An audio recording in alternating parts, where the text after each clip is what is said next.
Salam sejahtera kepada pensyarah kami, iaitu Dr. Anita dan rakan-rakan sekalian. Kod khusus ini ialah GISC 1082. Pada hari ini, saya bersama dengan ahli kumpulan saya ingin membentangkan tentang konflik dan penyelesaian konflik Kepulauan Spratly.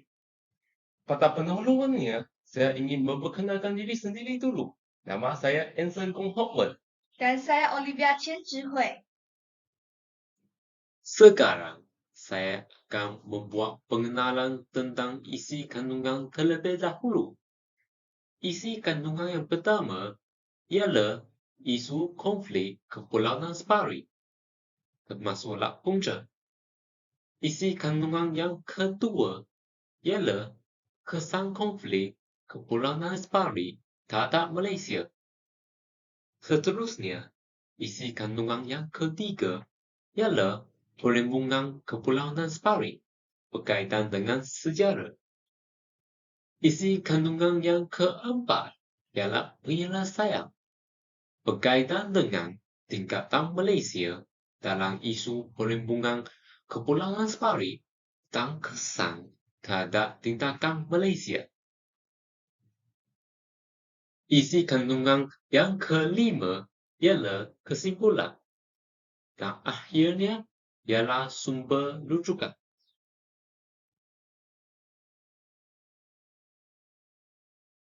Pada permulaannya, saya akan menjelaskan tentang isi kandungan yang pertama, iaitu isu konflik Kepulauan Spratly. Isu konflik Kepulauan Spratly adalah di bawah kategori isu tuntunan penting. Lokasinya terletak di Laut Cina Selatan. Selain itu, Kepulauan Spratly juga terletak di kawasan perairan di Filipina dan Malaysia, yaitu negeri Sabah. Sebelum saya menjelaskan tentang isu konflik Kepulauan Spratly, biarlah saya memperkenalkan tentang Kepulauan Spratly terlebih dahulu.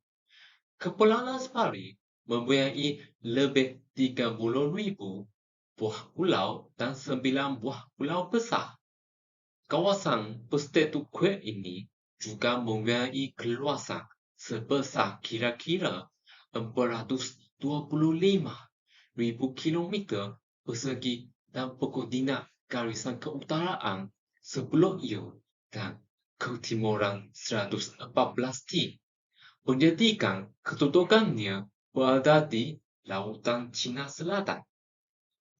Kawasan yang juga dikenalkan sebagai Terra Nullius, yaitu kawasan yang tidak dipunyai oleh mana-mana negara, tak hanya sebuah kawasan kepulauan yang berbatu karang dan terdiri daripada 750 terumbu selain pulau kecil dan terumbu karang.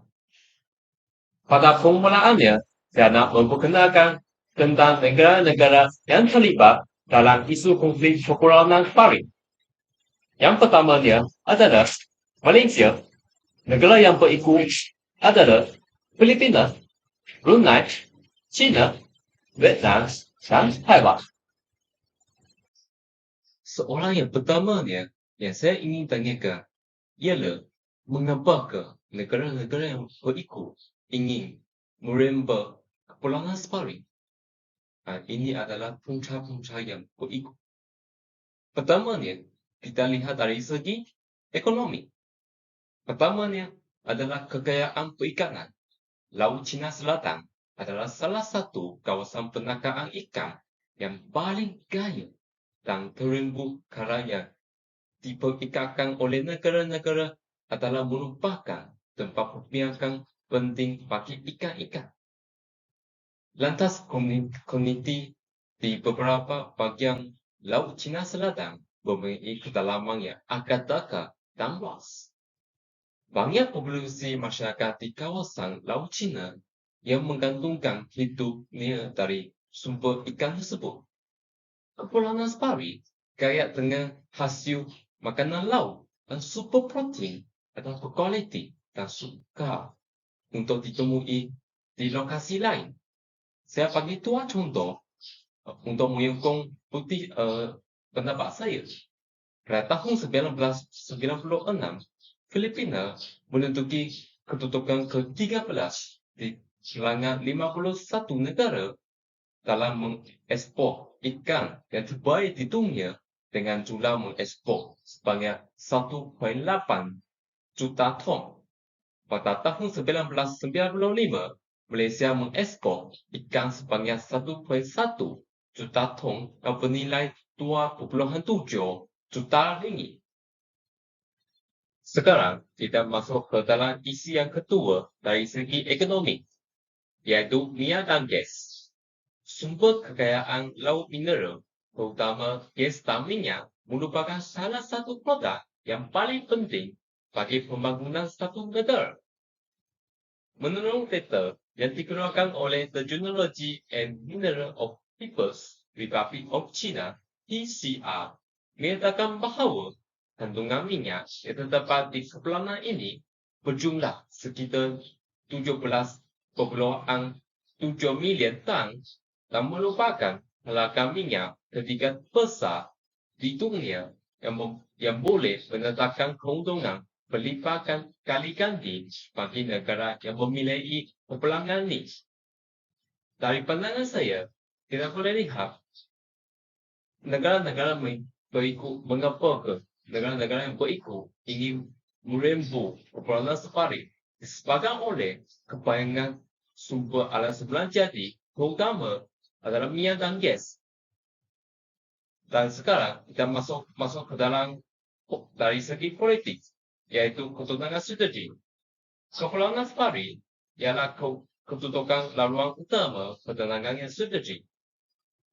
Kepulauan safari mengandungi laluan laut yang setia ditambah menjadikan laluan kapal-kapal minyak dan banyak lagi menjadi laluan kapal-kapal yang membawa sumber komersial lainnya. Kalau sebuah negara mendapat kepulauan safari, keselamatan perayaan dan ruang udara dan kebebasan laluan laut dapat terjamin. Ini adalah bukti sokongan yang kami carikan dari sumber YouTube. Seterusnya, saya akan menerangkan tentang punca konflik Malaysia. Malaysia mula buat tuntutan pada tahun 1978. United Nations Convention on the Law of the Sea memberikan sesebuah negara untuk ada hak-hak khas untuk pengelolaan dan penggunaan sumber marina termasuk pengeluaran tenaga daripada air dan air. Berdasarkan kepada konsep Zon Ekonomi Eksklusif EEZ dan prinsip laluan Belanda benua. Kawasan laut EEZ dikira 200 batu dari pantai sesebuah negara, yaitu air surut di pantai. Laluan Belanda benua adalah kawasan tanah dasar laut yang ada dalam jarak 200 batu daripada pantai negara yang selalu digunakan untuk pelombongan minyak. Dari punca tersebut, kita boleh nampak Malaysia bergantung kepada undang-undang antarabangsa untuk memperjuangkan hak kepulauan safari, bukan pengasasan sejarah. Imej di atas menjelaskan lagi tentang imej berkaitan dengan konsep zon ekonomi eksklusif dan prinsip laluan Belanda benua. Jadi Ansem, marilah kami membincangkan tentang kesan konflik Kepulauan Safari terhadap Malaysia. Dengan ini, apakah pendapat Anda berkaitan dengan kesan negatif dari segi sosial pada pendapat saya, kesan negatif dari sosial adalah rakyat Malaysia mungkin menghadapi kesusahan bagi merembuh sebuah pulau. Dengan ada pendapat rakyat yang berbeza terhadap perlindungan Kepulauan Aspari, rakyat Malaysia tidak dapat menanamkan semangat perpaduan dalam sanubari diri sendiri. Oh, saya bersetuju dengan Anda juga. Dalam segi lain, dan juga perselisihan faham dalam kalangan masyarakat akan berlaku, dan ini akan mengimpakkan keharmonian dan kesejahteraan Malaysia akan terjejas. Dan Olivia, saya ingin meminta pendapat awak berkaitan dengan kesan negatif isu konflik Kepulauan Aspari. Oh, dan kesan negatif dari segi ekonomi, pada pendapat saya rasa ekonomi negara kita akan terjejas. Hal ini dikatakan demikian kerana pembelajaran atas tentera akan meningkat akibat perang. Hal ini akan menimbulkan krisis ekonomi seperti inflasi dan pengangguran. Betul. Selain itu, bagi kesan negatif dari segi politik, keselamatan Malaysia akan terjejas. Hubungan diplomatik yang tidak baik mungkin akan menyebabkan ancaman peperangan dari negara luar terhadap negara kita juga. Saya bersetuju dengan kesan Anda. Sehubungan dengan kesan isu konflik Kepulauan Aspari, saya akan meneruskan dengan perembungan Kepulauan Aspari antara Malaysia dengan negara lain. Berdasarkan kepada Muhammad Ali Awin menyatakan bahawa permulaan kepada krisis dan konflik Laut Cina Selatan berasaskan kepada perembungan gungusan-gungusan kepulauan kecil di mana Laut Cina Selatan yang memiliki 4 gungusan pulau iaitu Pertas, Paracha, Macclesfield dan Sparring.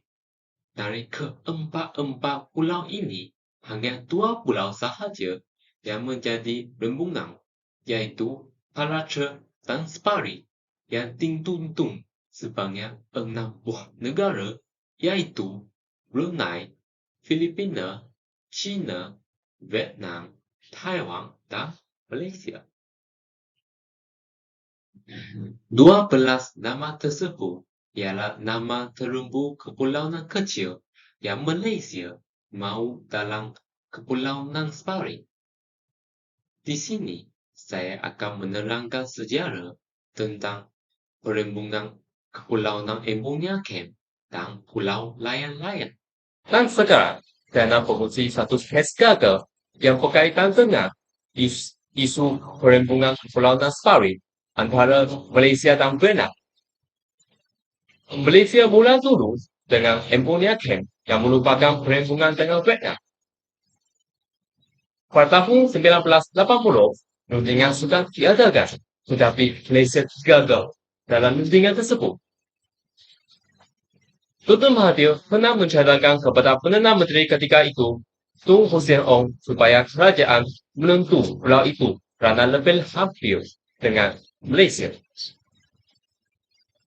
Tadangan ini ditolak oleh Tun Hussein kerana bimbang orang Malaysia antara Vietnam bakal menuju dan pulau ini milik dimiliki oleh Vietnam sehingga kini.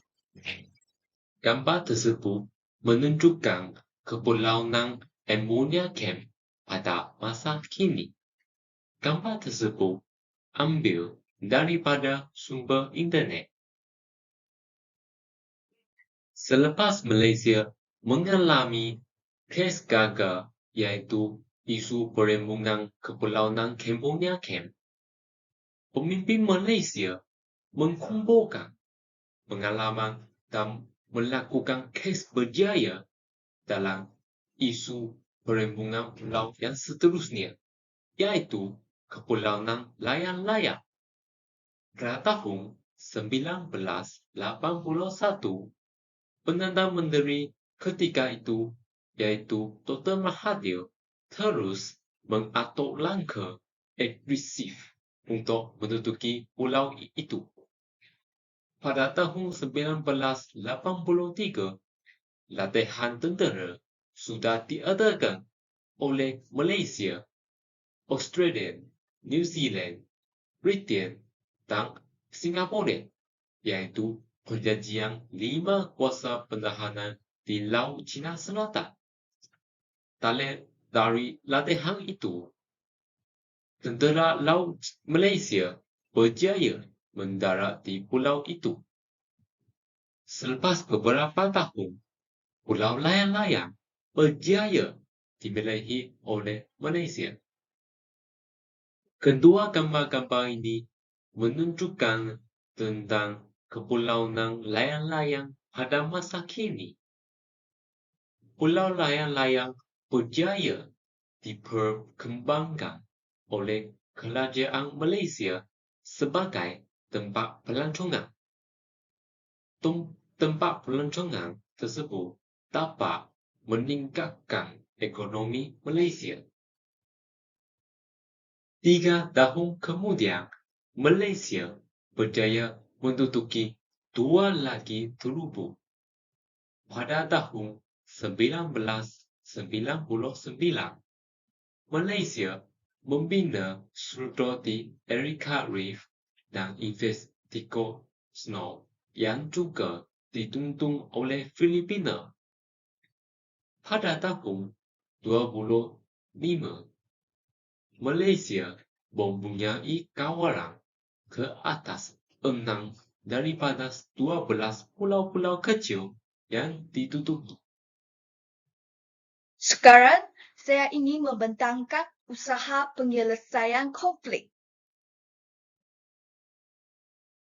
Usaha Malaysia yang pertama adalah menjalankan perjanjian multilateral yang dimenterai oleh ASEAN ialah Deklarasi Kuala Lumpur 1971 yang ditandatangani oleh Menteri Luar bagi membahaskan tentang kawasan keamanan, kebebasan dan pengecualian atau dikenali sebagai ZONFA, iaitu Zone of Peace, Freedom and Neutrality. Dalam pengisytiharaan tersebut, kesemua pihak secara terang-terangan menyatakan bahawa menjadi matlamat mereka bagi mengekalkan ASEAN tenaga bebas dari sebarang bentuk campur tangan dari kuasa luar dan nuklear serta meluaskan lagi bidang kerjasama. Usaha Malaysia yang kedua adalah melakukan perundingan dan dialog bilateral yang dipandu oleh ASEAN. Pertemuan bilateral dilakukan oleh negara-negara yang berkonflik sejak tahun 1988 untuk menyelesaikan konflik tersebut melalui perbincangan dan perundingan. Pada peringkat ini, teori mediasi telah diaplikasikan oleh ASEAN dalam usaha meneraikan konflik antara negara-negara yang menuntut kepulauan separat. ASEAN berusaha menjadi pihak ketiga yang bersifat neutral dan bebas kepentingan. Daripada rundingan dan perbincangan yang dilakukan, kesemua negara bersetuju untuk mencari penyelesaian secara damai melalui perundingan, mewujudkan kepercayaan kepada pihak ASEAN, membentuk kerjasama antara negara dan berusaha untuk tidak menggunakan kekuatan senjata bagi menyelesaikan konflik. Jadi, saya ingin membentangkan kesan terhadap tindakan negara Malaysia. Kesan positif dari segi ekonomi. Yang pertama, meningkatkan pendapatan negara. Hal ini dikatakan demikian kerana mengurusan bersama kekayaan sumber alam yang terdapat di Laut China Selatan. Yang kedua, menarik kedatangan pelabur dan pelancong asing. Kerana rakyat Malaysia hidup dalam suasana aman damai dan harmoni. Negara kita tidak ada senjata atau kehilangan nyawa. Hal ini dapat menampakkan suntikan modal asing.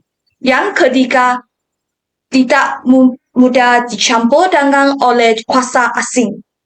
Rakyat Malaysia bebas melakukan aktiviti yang merancangkan ekonomi negara. Hal ini dapat memajukan negara Malaysia. Kesan positif dari segi sosial. Yang pertama, mewujudkan peluang pekerjaan. Hal ini bukan sahaja dapat mengurangkan kadar pengangguran dalam kalangan masyarakat, tetapi juga dapat meningkatkan taraf hidup penduduk. Negara dapat memperoleh pendapatan melalui cukai, termasuk cukai yang dikenakan kepada penduduk. Yang kedua, meningkatkan pembelajaran. Negara Malaysia boleh menjalankan program pertukaran pemikiran dan ilmu pengetahuan seperti melalui program pertukaran pelajar. Rakyat Malaysia berpeluang mengenali tradisi dan budaya negara masing-masing. Selain itu, rakyat Malaysia juga dapat mempelajari berbagai jenis bahasa. Yang ketiga, meningkatkan mutu kerja. Hal ini akan menyebabkan masyarakat berminat untuk bekerja. Dengan ini, masyarakat mempunyai semangat yang tinggi dalam melibatkan diri dalam kerja dengan aktif untuk mencapai kejayaan. Bukan itu sahaja, masyarakat juga akan berpeluang mempelajari dari pakar-pakar. Kesan negatif dari segi ekonomi. Yang pertama, kekuatan ekonomi adalah masuk modal antarabangsa yang begitu besar kerana kebanyakan kedatangan pelabur asing. Kewangan negara serantau menjadi lebih mudah berubah. Negara Malaysia mungkin menjadi muflis, malah akan meningkatkan beban hutang. Yang kedua, serangan spekulator. Hal ini dikatakan demikian kerana kejatuhan nilai mata wang dan pasaran saham. Selain itu, kehilangan keyakinan pelabur juga akan berlaku menyebabkan pelabur menarik keluar modal. Hal ini dapat memasang negara terlibat mengenakan kewangan yang ketat. Yang ketiga, tekanan ekonomi dan bebankan orang miskin. Pendapatan negara meruntuh menyebabkan kemiskinan dalam kalangan negara meningkat. Disebabkan oleh tekanan ekonomi, kerajaan terpaksa menjalankan penghapusan had-had keistimewaan dan subsidi. Hal ini akan meningkatkan dalam harga barangan, perkhidmatan, dan kos sara hidup. Kesannya, rakyat Malaysia akan merendahkan taraf hidup mereka juga. Kesan negatif dari segi politik. Ancaman peperangan terhadap negara Malaysia juga akan berlaku. Terdapat 4 jenis ancaman peperangan, iaitu nasionalisme, kepentingan diri sendiri, pencarian kuasa, dan ketidakadilan. Hal ini akan menjejaskan keselamatan negara kita juga. Secara konklusinya, rakyat Malaysia harus bersatu padu bagi mempertahankan kedaulatan dan hak berdaulat negara di Laut Cina Selatan. Laut Cina Selatan milik semua negara untuk melindunginya dan harus dikongsi bersama berdasarkan lunas-lunas undang-undang antarabangsa. Selain itu, Malaysia harus terus mengirim kapal-kapal perang, memasukkan jarum gembilang ke dalam pulau-pulau yang berada di dalam kawasan tutupan Malaysia. Malaysia juga perlu melaksanakan pengawasan dan mengalahkan nelayan tempatan untuk menangkap ikan di kawasan yang menjadi pertikaian. Ini adalah rujukan yang kami cari dalam berbagai sumber. Bentuk rujukan tersebut adalah mengikut APA format 7.0. Itu sahaja daripada kumpulan kami. Sekian, terima kasih.